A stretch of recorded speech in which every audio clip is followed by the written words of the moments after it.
Quisiera saber si me escuchan, por favor.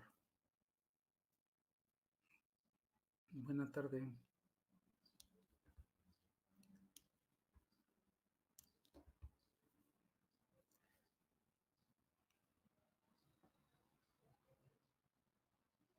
Muy bien, gracias.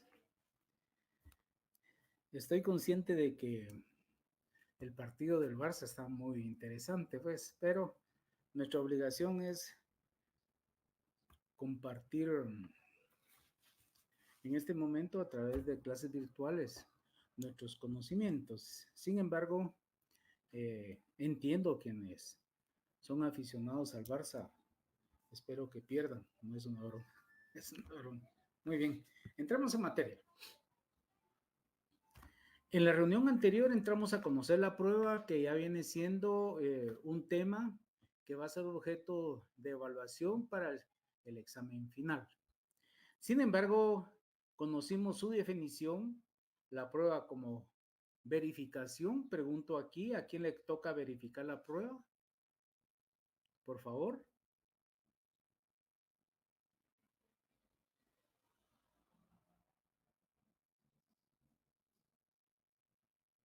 Al juez, gracias. Después entramos a conocer el otro tema, gracias.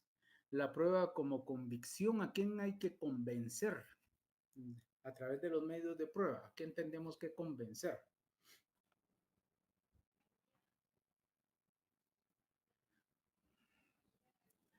Al juez.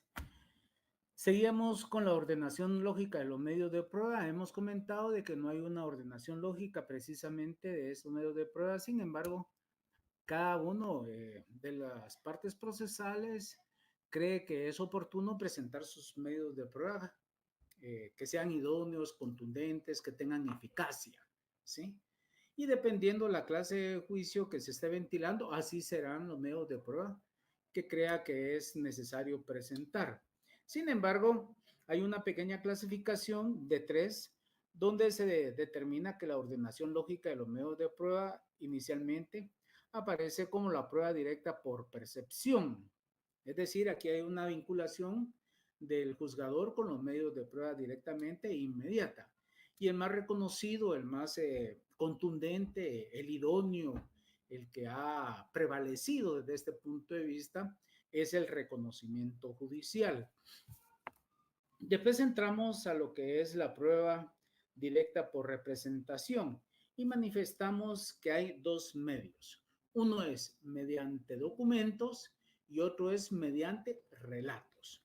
Cuando hablamos mediante relatos, lo dividimos en dos y es la declaración de las partes procesales o declaración de testigos, que también está incluido los dictámenes de expertos o peritajes.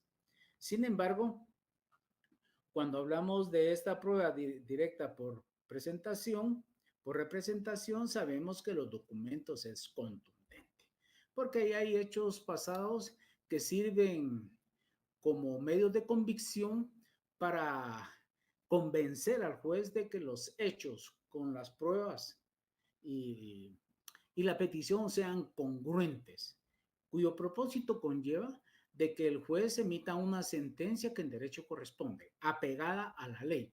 Obviamente va a ser tomando en consideración la demanda, los medios de prueba, la petición que hace el demandante y por el otro lado la contraparte, que es contestar la demanda u oponerse a la misma, presentando sus medios de prueba y a través de la petición que hace. Esto es importantísimo. Siempre he recalcado desde este punto de vista que la prueba es necesaria dentro de un juicio que se esté ventilando. Porque tomando en cuenta esto, así va a ser el pronunciamiento que va a realizar el juez al momento que emita la sentencia que en derecho corresponde. Y continuando con el contenido del programa de estudios, entramos a la prueba directa por deducción o inducción. Aquí, este ya es el tema que continuaba precisamente. Aquí lo que se recibe es que el juez tome en consideración las presunciones legales humanas.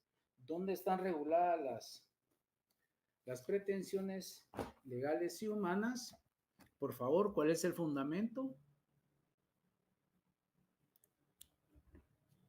¿Me podrían apoyar?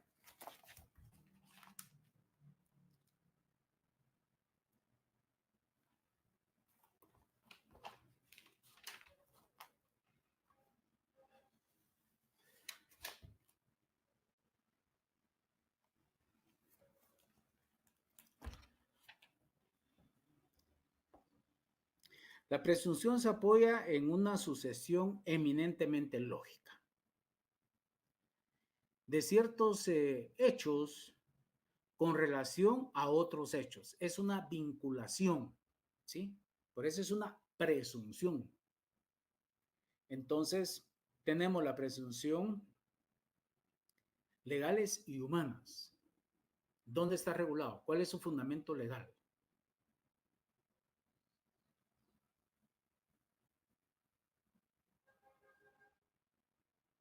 194, ¿sí?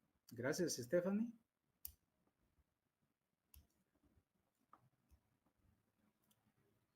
Del Código Procesal Civil y Mercantil y el 195. Sabemos que la deducción es un modo de razonamiento que va de lo general a lo particular y la inducción pues obviamente va de lo particular a lo general. Sin embargo, aquí el juez lo que hace es apoyarse precisamente en las presunciones legales y humanas. Aquí busca que existan la posibilidad de construir los hechos mediante deducciones lógicas, ¿sí? Tomando en cuenta, pues, los medios de prueba, tomando en cuenta los hechos. El artículo 194 del Código Procesal Civil y Mercantil determina: las presunciones de derecho admiten prueba en contrario, a menos que la ley lo prohíba expresamente. Son admisibles para este efecto todos los medios de prueba cuando no exista precepto que lo señale tácitamente. Y el 195 determina: la presunción humana solo produce prueba si es consecuencia directa, precisa y lógicamente deducida de un hecho comprobado. La prueba de presunciones debe ser grave o concordar con las demás rendidas en el proceso. Cada vez que nosotros solicitamos y presentamos nuestros medios de prueba, ya sea en la demanda o en la contestación de la demanda, cuando aportamos los medios de prueba en el apartado respectivo, siempre ponemos como medio de prueba las presunciones legales y humanas que se deriven del proceso. Porque aquí lo que va a hacer el juez es reconstruir los hechos mediante deducciones lógicas, ¿sí? Porque habrán hechos desconocidos y él puede analizar detenidamente qué posiblemente podría pasar allí, ¿sí? Obviamente es contundente si se presentan los medios de prueba idóneos y eficaces, ¿sí? Muy bien. Siguiendo con el contenido del programa, entramos ahora a lo que son los principios generales de la prueba. Principios generales de la prueba. En este caso, ¿cuáles son esos principios generales de la prueba? Tenemos principios de la unidad de la prueba, principios de contradicción de la prueba, principios de igualdad de oportunidades, principio de formalidad y legitimidad de la prueba, principio de concentración de la prueba, principio de preclusión de la prueba, principio de libertad probatoria, principio de pertinencia, idoneidad y utilidad de la prueba. Podemos iniciar con lo que es el principio de la unidad de la prueba. ¿Cuál es el propósito? Que aquí las pruebas aportadas por las partes procesales dentro del proceso forman una unidad. Perdón, disculpe.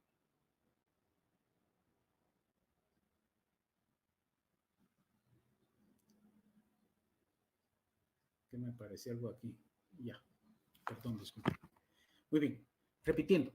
El principio de la unidad de la prueba, el propósito conlleva que las pruebas del proceso forman una unidad. Lo que conlleva con esto es que el juez debe de apreciarlas en manera conjunta, de manera integral, tanto de la parte demandante como la parte demandada. No lo puede ser de manera aislada, porque las pruebas han sido aportadas dentro del proceso y es aquí donde el juez tiene que valorar los medios de prueba, no las de una ni las de otra, todos los medios de prueba presentados por las partes. Y por eso es que se le denomina principio de unidad de la prueba, para que el juez tenga esa valoración de los medios de prueba de manera conjunta, de manera integral, que todas sean tomadas en consideración. Cuando termine el partido me dicen cómo quedó, pues para aquellos que tengan la oportunidad de estarlo viendo, que no están conectados o que están conectados pero están viendo su partido. Muy bien. Entonces, en conclusión, podríamos decir que en el campo probatorio se considera este principio de la unidad de la prueba, gracias, de la unidad de la prueba, y que todas estas pruebas presentadas dentro del proceso serán valoradas por el juzgador de manera integral, de manera conjunta, y no de manera aislada o solo las del demandante o las del demandado. Continuando con el contenido del programa, seguimos con principio de contradicción de la prueba. ¿En qué consiste? Este principio de contradicción es el derecho que le da a las partes procesales de que la práctica de las pruebas se lleve a presencia y se presente ante el juez que está conociendo el conflicto, ante el juez que está conociendo el juicio. Por consiguiente, cada una de las partes procesales aporta esos medios de prueba y tienen ese derecho de que contradecirle a la contraparte de que las pruebas que se están presentando de su parte son las idóneas, son eficaces, son eficientes. Sin embargo, el objeto del litigio de que la práctica de estas pruebas se lleve es precisamente en presencia del juez o se presenten ante el juez que está conociendo el caso. ¿Por qué? Porque ¿quién va a valorar los medios de prueba? ¿A quién tenemos que convencer de los medios de prueba que estamos aportando? Es al juez. Y por eso es el principio de contradicción, porque le da esa facultad a las partes quienes están en conflicto de que la práctica de estas pruebas sean presenciadas por el juez o se le presenten al juez directamente para que en su momento haga un análisis oportuno y emita la sentencia que en derecho corresponde. Siguiendo con el contenido del programa, veamos principio de igualdad de oportunidades. Está hablando de igualdad. ¿En qué consiste la igualdad? ¿Podríamos apoyarnos, por favor?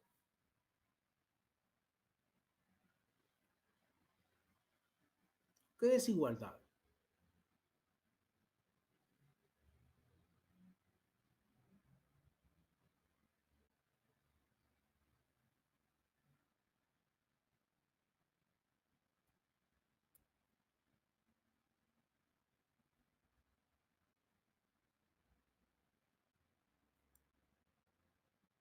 Equivalencia de derechos.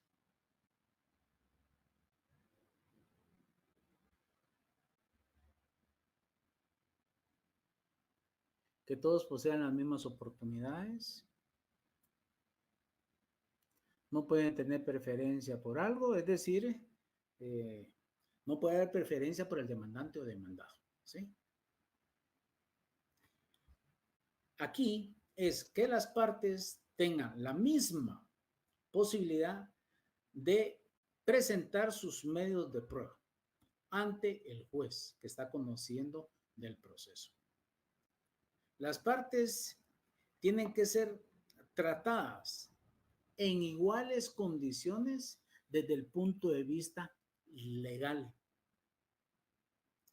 Las partes están sujetas a las mismas leyes. Es decir, tiene que haber un debido proceso. Entonces, no hay preferencia en que alguna de las partes procesales presente sus medios de convicción y que precisamente a esta el juez le dé mayor oportunidad o las califique de preferenciales. Aquí es, las partes presentan medios de prueba. ¿Ante quién? Ante el juzgador. Tienen que ser tratados por la misma ley, por el mismo ordenamiento jurídico, ¿sí? Y están sujetos a, a la misma leyes de justicia, es decir, tratados bajo las mismas leyes y tienen que darle oportunidad a cada uno que presente esos medios de convicción, que le denominamos el debido proceso. Entonces, este principio particularmente lo veo como idóneo porque no hay preferencia en la presentación de los medios de prueba, sino que las partes tienen que presentarlos. Ahora bien, recordemos que se presentan en la demanda, en la contrademanda o en la oposición por las partes procesales de esos medios de prueba, pero hay un momento en la audiencia que se llama que tienen que presentar esos medios de prueba. Están adheridos a los memoriales, pero los tienen que presentar, ¿sí? Es presentación de los medios de prueba. Lo que habrá que hacer es que como ya están incorporados en la demanda o en la contestación, el demandante tendría que decir los que están aportados en la demanda y los puede enumerar cuáles son, ¿sí? En la etapa de presentación de los medios de prueba. En igual condición, pues lo tendría que hacer el demandado, ¿sí? En su contestación, cuando llega a esa etapa procesal de aportar esos medios de prueba, decir que estos ya están aportados y establece cuáles son los medios que se están aportando en la contestación de la demanda o en la oposición, ¿sí? Entonces, precisamente este principio es veraz, ¿sí? No puede dársele preferencia a alguna de las partes al momento de presentar sus medios de prueba. Tiene que ser conducido con las mismas leyes. Tiene que aplicarse las mismas leyes por el órgano jurisdiccional. Y tiene que emitir una sentencia apegada a derecho, de conformidad con las constancias procesales que obran en el proceso, tomando en consideración abundantemente los medios de prueba presentados. Siempre les he comentado y lo ratifico de que es necesario presentar medios de prueba en la demanda o en la contestación. No es precisamente, no es precisamente que los argumentos que esgrimidos en la contestación o en la demanda sean suficientes. Hay que presentarlos, ¿sí? Hay que soportarlos, que tengan ese fundamento. Muy bien. Veamos el principio de formalidad y legitimidad de la prueba. Aquí son dos principios. me hacen la pregunta cómo se llamaba el anterior principio. Esto ya lo pasé, ya se los comenté en varias oportunidades en qué consiste, por favor. Gracias. Y si gusta, puede hacer la pregunta al finalizar el tema. Gracias. El principio de formalidad y legitimidad de la prueba son dos principios, los cuales tienen congruencia uno con otro en virtud de que el principio de formalidad lo que tiene es que la prueba se tiene que presentar ante el juez y que la prueba tiene que satisfacer ciertos requisitos que la ley requiere. Requisitos eminentemente legales que son esenciales.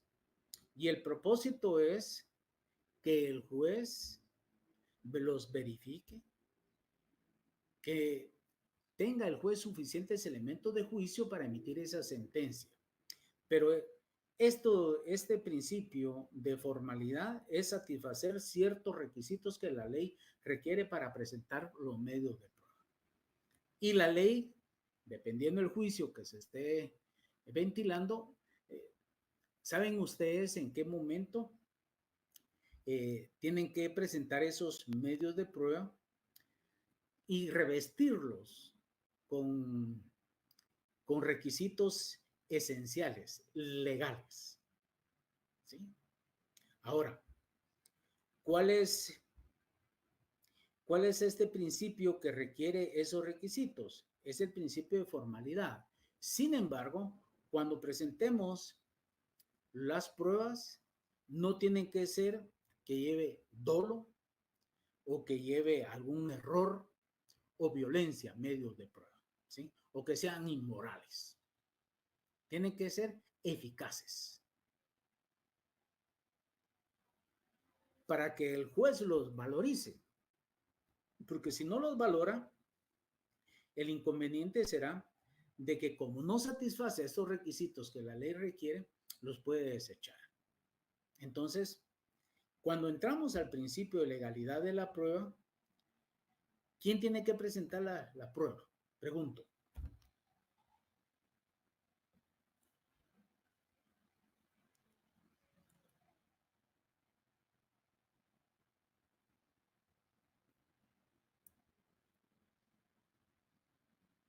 Las partes. Ahora, solo las partes tienen que presentar la prueba. El demandante, el demandado, las partes procesales. Solo ellos. Pregunto. Solo ellos están legitimados para presentar los medios de prueba. Las partes en apoyo de los litigantes. Los litigantes son las partes. Los testigos, principio de igualdad de oportunidades. La pregunta va encaminada a que si solo las partes procesales pueden presentar medios de prueba dentro del juicio. En un momento determinado están los terceros. ¿Por qué? Porque hay declaración de testigos, puede hablar. Entonces, son ellos que tienen que decir la veracidad de los hechos o la ineficiencia de los hechos. ¿Sí? Ahora, dentro de los terceros, ¿a quién estemos? Un dictamen de expertos. ¿Quién está aportando esa prueba? Es un tercero. Un médico forense en un informe lo está aportando un tercero. Entonces, cuando hablamos de legitimidad de la prueba, es que las partes procesales pueden incorporar dentro del proceso las pruebas y los terceros también, siempre y cuando estén legitimados para incorporarlas dentro de ese juicio. Es decir, si hay un dictamen de expertos, el juez tuvo que discernirle el cargo a ese experto para que emita un dictamen. Cuando hace el estudio minucioso en relación a los hechos o que se le pida, él tiene que aportar ese medio de prueba. Él tiene que decirle, señor juez, aquí está mi estudio. ¿Sí? o un peritaje. Y vuelvo a repetir lo de un médico forense. Por eso es que los médicos forenses a veces les pide un informe de alguna situación y ellos tienen que incorporarlo, pero obviamente tienen que estar debidamente legitimados para poderlo hacer. Y el estar legitimados implica de que el juez les ha discernido el caso o el juez los ha nombrado para ello. Pero las partes procesales sí tienen esa libertad específicamente de presentar los medios de prueba. Y también tengamos bien claro, si pasa la etapa procesal de los medios de prueba, ¿qué va a pasar? No va a ser suficiente lo argumentado si no está debidamente soportado o apoyado con esos medios de convicción. Entonces tenemos principio de formalidad. Aquí la prueba que se presenta ante el juez debe estar revestida de formalidades legales, formalidades esenciales. Aquellas eh, que no sean violentas o que exista un dolo o que exista un error o que sean inmorales de aportarlas. Y cuando hablamos de legalidad de la prueba, es las partes procesales están facultadas de incorporar al proceso los medios de prueba en igual condición los terceros, pero que estén debidamente legitimados, que estén debidamente facultados para poderlo hacer. Porque una persona que no está legitimada o que no se le ha discernido el cargo dentro del proceso para presentar algún informe, esa prueba no se tendrá por presentar. No se le calificará de parte del órgano jurisdiccional. Continuando con los principios, entramos al principio de concentración de la prueba. Principio de concentración de la prueba. Aquí es que la prueba tiene que practicarse de manera directa e inmediata en presencia del juez, con el propósito de que el juez se forme un criterio con mayor posibilidad de emitir una sentencia con apego a la ley, tomando en cuenta las sales que obran en el expediente. Entonces, lo fundamental, lo primordial de la prueba en la concentración es que se practique de manera directa e inmediata en presencia del juez. ¿Cuál sería una prueba? Pregunto.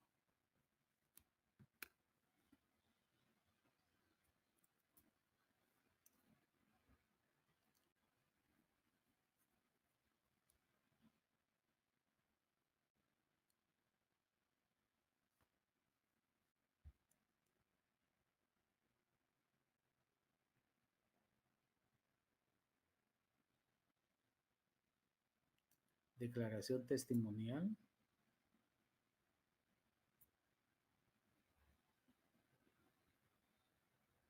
Las evidencias, ¿qué evidencias?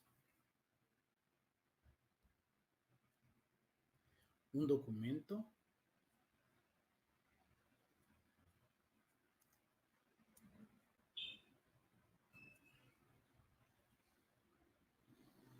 Dice que la prueba tiene que practicarse de manera directa e inmediata en presencia del juez.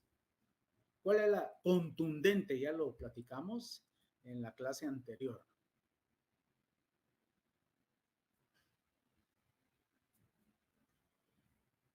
Donde determinamos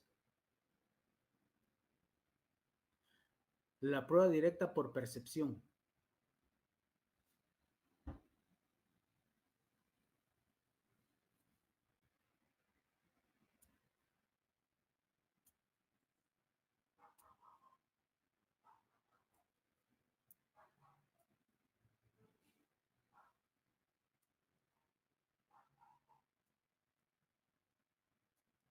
Pregunto, por favor.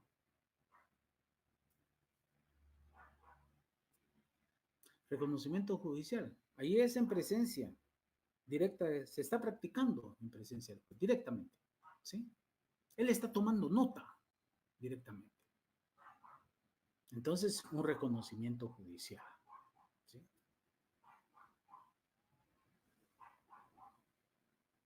Ahora, entremos al otro principio que le denominamos principio de preclusión de la prueba. En todo proceso hay etapas procesales que se tienen que llevar a cabo. Está la etapa de la presentación de los medios de prueba.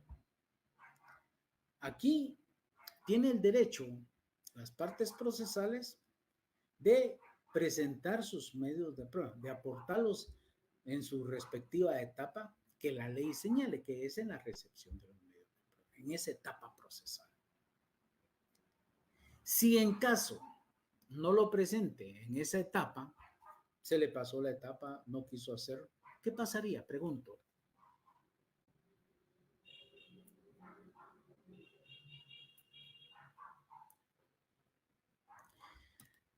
La ley le establece y determina que tiene 10 días para aportar los medios de prueba. Si no lo hace en esa etapa, ¿cuál sería la consecuencia?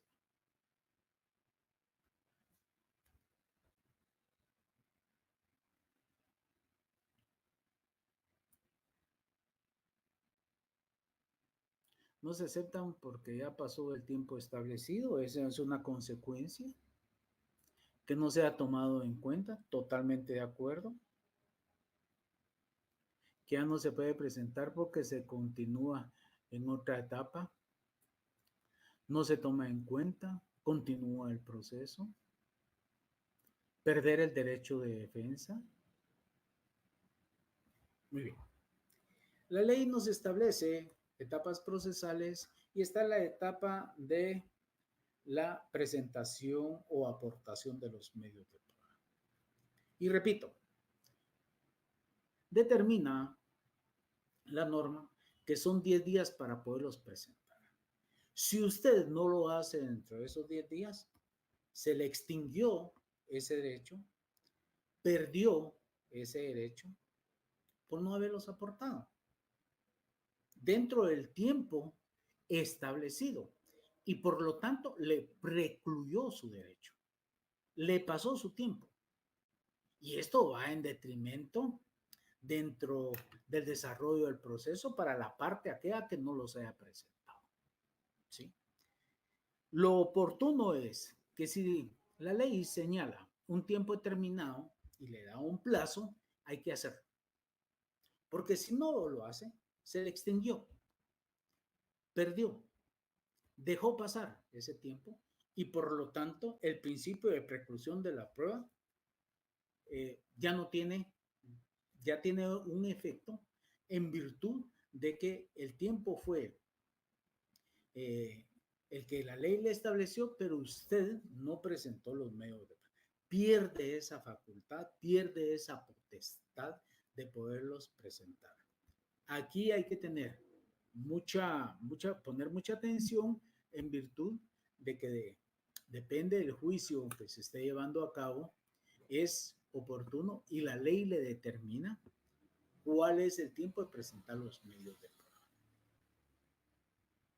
Y hay que presentarlos, porque si no le precluyó ese derecho, se le extingue ese derecho, perdió esa facultad de poderlo hacer y por lo tanto pasó esa etapa procesal y el juicio continúa.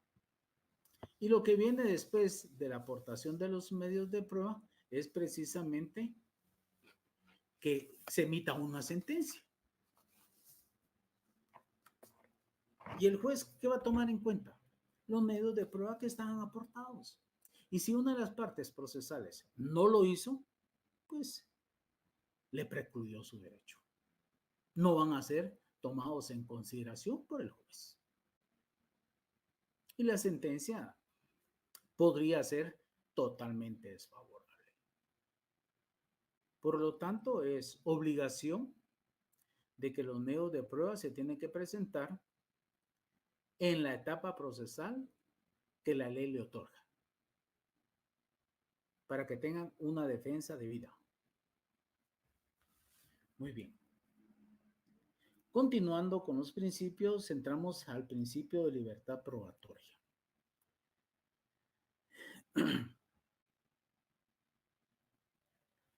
¿Quién es el que tiene que calificar los medios de prueba? El juez.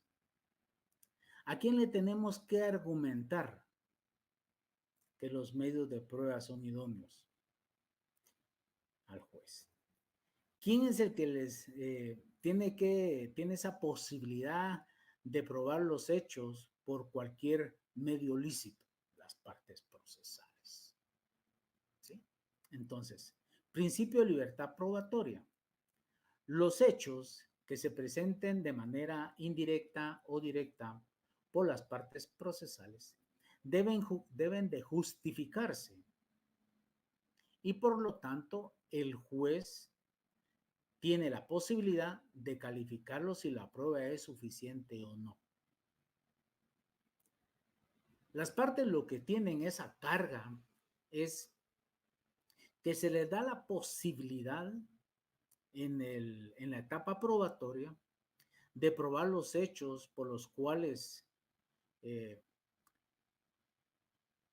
sea de manera lícita. Pero son las partes quienes los presentan, tienen esa libertad de poderlo hacer. ¿Sí? Y decirle al juez que son contundentes, que son los idóneos, que son los que van los que él va a verificar, él va a calificar, con el propósito que al momento de que emita la sentencia, lo haga de conformidad con esas constancias procesales que obran dentro del proceso, tomando en consideración los hechos, sus argumentos, las pruebas, las peticiones, el fundamento derecho en que está apoyándose el demandante o el demandado. Pero la prioridad de este principio de libertad probatoria es que todos aquellos hechos que se presenten de manera indirecta o directa por las partes procesales deben de justificarse. Deben de establecer por qué es lo que se está haciendo. Y al juez le toca o toma esa posibilidad de calificar si la prueba que se está aportando por el demandante o el demandado es suficiente o no. Porque a él es el que tenemos que convencer. Yo no tengo que convencer a la contraparte. No me interesa convencer a la contraparte o decirle decirle a él de que esos medios de prueba que fueron aportados no son idóneos, no son suficientes, son violentos, son dolosos, son inmorales. No, al juez tengo que convencer. ¿Sí? Y por lo tanto, tengo esa posibilidad como parte de probar los hechos a través de todos los medios probatorios que sean lícitos. ¿Y dónde están consignados eso? Pues en el artículo 128 del Código Procesal Civil y Mercantil, y le establece cuáles son esos medios de prueba que ya hemos leído en algunas oportunidades.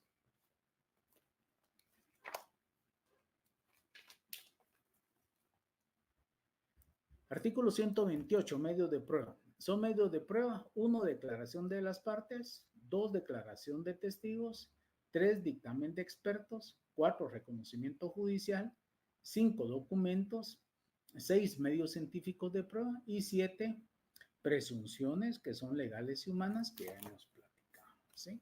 Entonces, al juez le tenemos que presentar de manera directa o indirecta los medios de prueba, que sean suficientes. Y cuidado, tenemos que saber qué medios de prueba vamos a aportar, que sean contundentes, que sean congruentes con los hechos que se están argumentando en la demanda o en la contestación de la demanda. Para formarle al juez una convicción de que lo que se está diciendo es veraz, es afirmativo, es real, es verdadero. Muy bien. Entremos al último principio de pertinencia, idoneidad y utilidad. Aquí son 3 principios. Particularmente lo veo como que deberían de poner eh, por separado, ¿sí? Para que se entendiera uno tras otro y posteriormente el tercero. Sin embargo, entrémoslos a conocer. Principio de pertinencia, idoneidad y utilidad. La pertinencia específicamente es el hecho que pretende demostrarse con la prueba. Que tenga una relación eminentemente directa con el hecho que motivó la acción. ¿Cuál es la acción? Pregunto, ¿cuál es la acción procesal?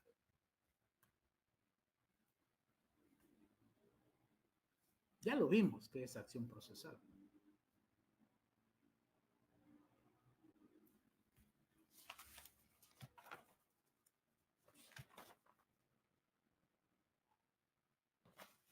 Que fue el último punto de objeto de evaluación del primer examen parcial.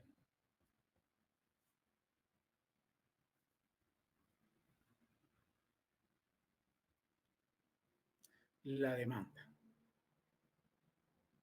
Entonces, la pertinencia, la capacidad de poner en movimiento a los órganos jurisdiccionales con la demanda. Definitivamente, excelente. Esa presentación de la demanda. Aquí estamos accionando. ¿Sí? El derecho de toda persona se presente ante el órgano jurisdiccional a reclamar justicia. Definitivamente, excelente, gracias. Entonces, como ya terminó el partido, me imagino, entonces ya hay más atención, ¿no? Y vale la pena preguntar, ¿cómo quedaron? Para hacer un paréntesis, pues, para no quedarme con la duda. Y espero que el PSG haya ganado. 3-2, pero ¿a favor de quién?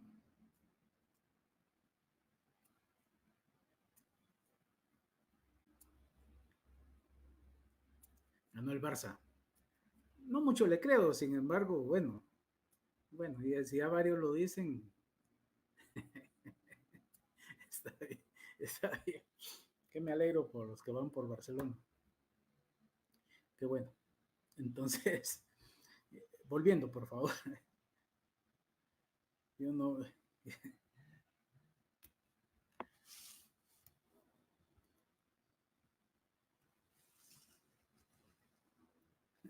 yo no veo fútbol.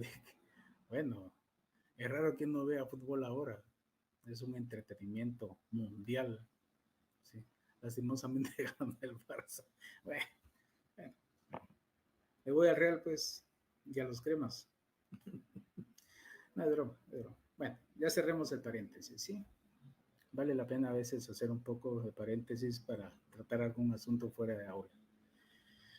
Volvemos. Cuando hablamos del principio de pertinencia, idoneidad y utilidad, yo tampoco, pero mi papá sí. Bueno, así es la vida. El principio de pertinencia, la pertinencia es el hecho que se pretende demostrar con la prueba que tenga eminentemente una relación directa con el hecho que motivó la acción. Es decir, ¿se presentó la demanda? Sí. ¿Se está accionando ante el órgano jurisdiccional?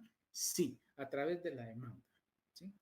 Y en la demanda van los hechos.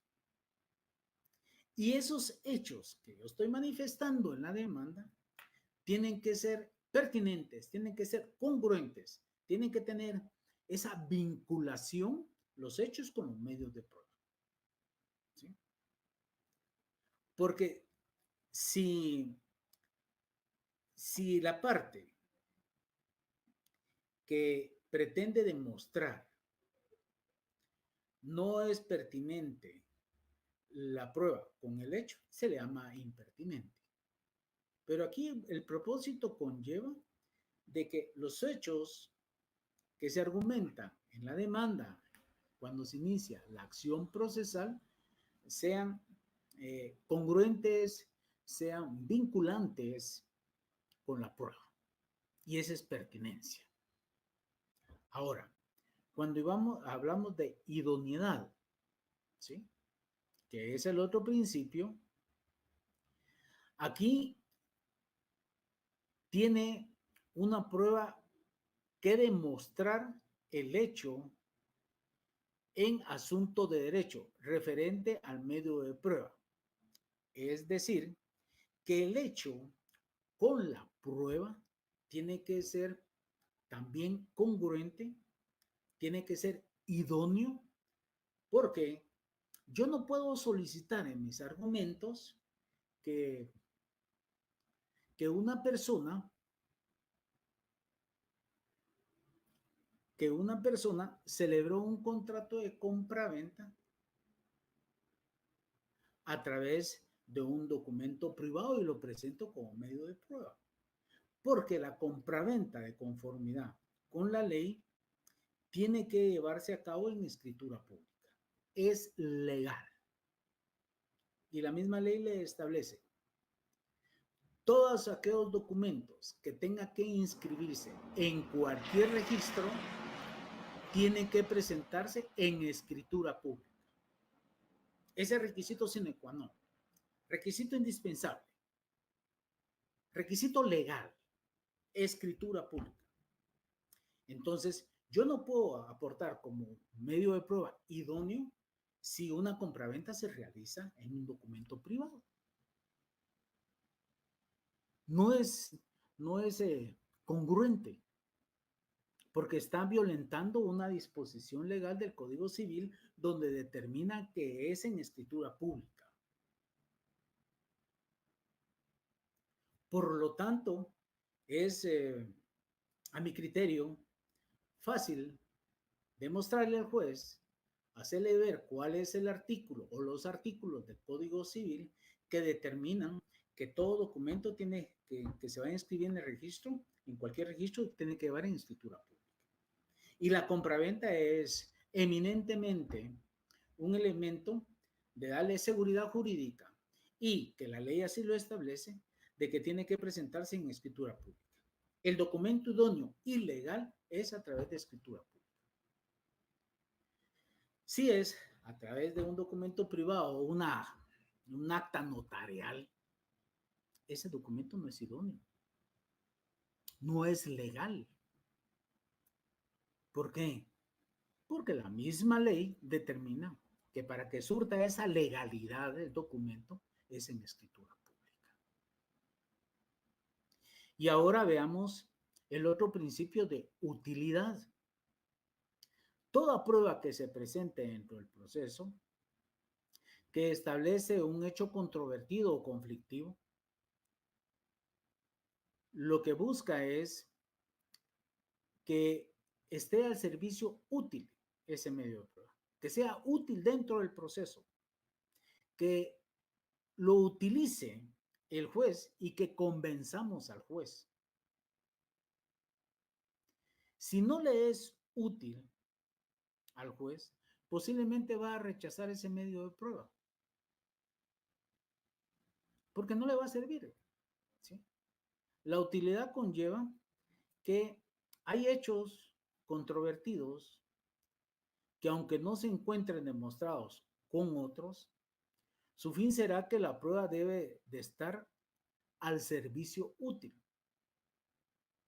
Y en este caso, tendríamos que presentar los medios de prueba que sean útiles para que el juez los valorice, para que el juez los califique y que en su momento emita la sentencia. ¿Sí? Pero tiene que ser de utilidad dentro del proceso. ¿De qué me vale a mí presentar un testigo que no haga ningún aporte de los hechos controvertidos? Eso no va a ser útil. O una persona que no conoce sobre los hechos. ¿Sí? Declaración testimonial ilegal. Entonces, los medios de prueba puede establecerse un hecho controvertido. Y lo que requiere es que sea útil dentro del proceso y el convencimiento que lleve hacia el juez. Si no convence al juez ese medio de prueba aportado por alguna de las partes procesales, no va a ser útil. Lo va a rechazar. No se va a pronunciar sobre eso.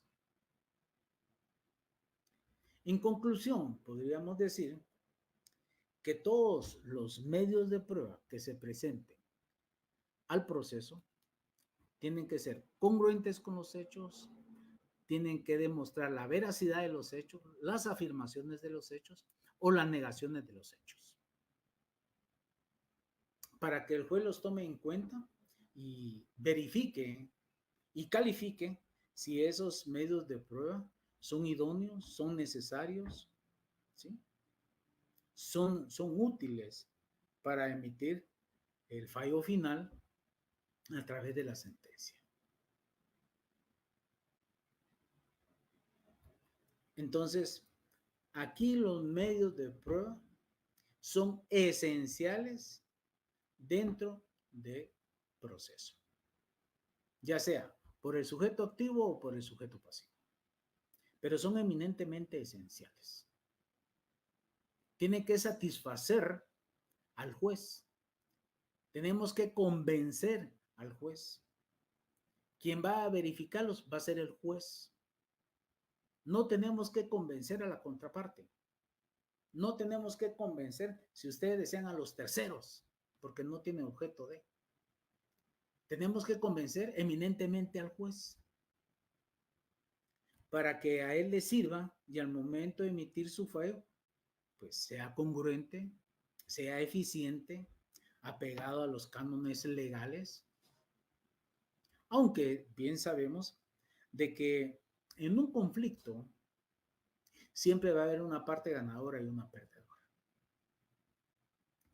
Y si en caso fuera de que alguna de las partes procesales, esa sentencia va en contra de sus intereses, pues pregunto, ¿qué haríamos? Oriéntenme, por favor, asesórenme. Yo no estoy de acuerdo con esa sentencia. ¿Qué hago? El juez lo hizo con apego a los medios de convicción, pero para mí no. Como parte procesal, no estoy de acuerdo con ella. ¿Qué puedo hacer?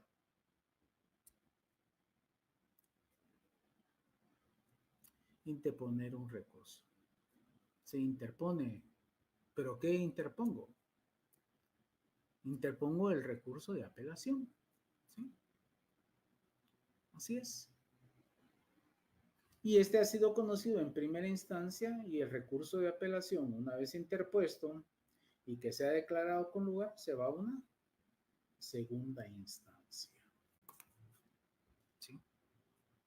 Y ahí podemos hacer valer nuestro derecho.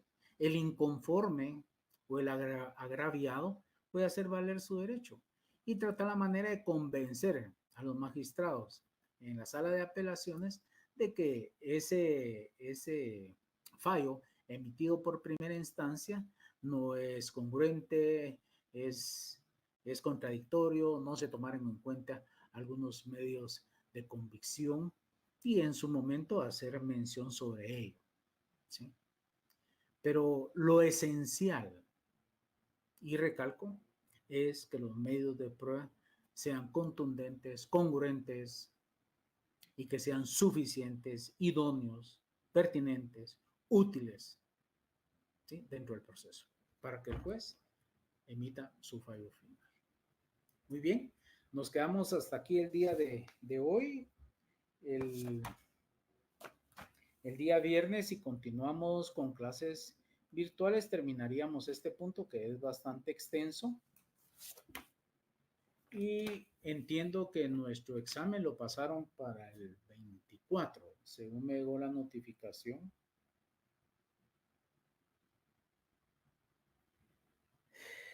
Si es que hay examen el día viernes de esta semana, pues obviamente no vamos a tener clases, ¿sí?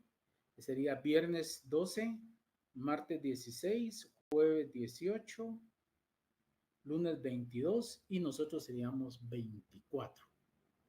Si se normaliza a partir de mañana las actividades en la U o el día viernes, el 24 sería nuestro examen. ¿Sí? Entonces estaríamos en contacto para el viernes o bueno, tendríamos que esperar a ver qué, qué dicen nuestras autoridades, qué nos mandan a, a notificar, qué nos dicen con el propósito de ver si se va a llevar a cabo el examen del día viernes. Y repito, si hay examen el día viernes, sabemos de que no podemos impartir clases. Si no hay examen, sí, que la situación siga tal como estamos, suspendidas por lo que está sucediendo, pues nos estaríamos conectando el viernes para terminar la prueba. Por favor. ¿Estamos? ¿Alguna duda? Por favor, hasta el momento. Los exámenes ya están impresos, ya están en espera de ustedes, solo que se vayan a sentar, se identifiquen con su carnet o su documento de identificación personal y el examen tiene un valor de 40 puntos. Ya lo saben ustedes. Y a sacar los 40, pues, para aquellos que salieron mal en el primer parcial. Y esperamos que así sea. ¿Sí? Muy bien. Gracias a ustedes por su atención. Que Dios los bendiga y estaríamos en contacto el día viernes, primero Dios. Que así sea. Buena tarde. Hasta pronto. Adiós. Feliz tarde para ustedes también. Gracias.